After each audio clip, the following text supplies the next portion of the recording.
What a brilliantly colored bug. I was pretty elated when first seeing this metallic light blue and bright red critter, and you can too when you see them because they're beneficial to have around.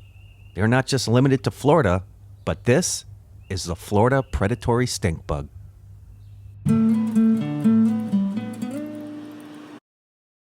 When they're blue and red like this, it means they're still in the nymph stage. Their colors are going to change more even yet. First, they're eggs. Then they'll look like this while growing. And after 5 instars, after 5 nymph stages of growing up like this, they'll eventually turn into...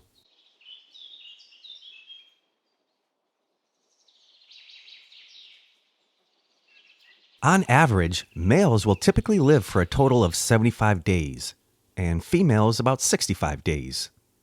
Males will get to be about 12 millimeters long, that's about a half an inch, and females can get a little bit bigger. They get up to 17 millimeters long, about 0.7 inches. They can be found throughout the southeastern United States and Mexico, Central and South America, and even into southern Brazil. As the summers are getting warmer, they're being found more and more north. I've even read as far north as New Hampshire. Is that right?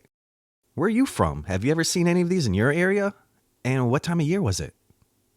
Their prey consists of plant-damaging insects, bugs and caterpillars and beetles. They're a relief to have. The reason you don't have to go out and get pesticides and insecticides and start spraying down your gardens and plants. In fact, I actually just saw a ladybug nymph last week on one of my butter crunch lettuce plants eating aphids.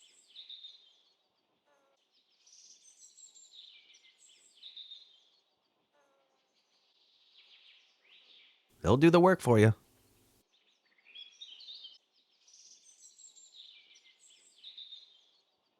So when I do see any of these bugs, I tend to bring them to my gardens if they're close enough by. These Florida predatory stink bugs have been noted for also feeding on plants, but not to the point of damaging them.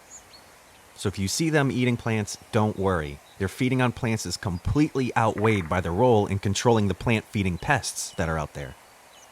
They jab their proboscis into the less fortunate insect and inject a toxin that slowly immobilizes the prey. Then they'll feed on the insect and suck out the insides. But doesn't this remind you of spiders?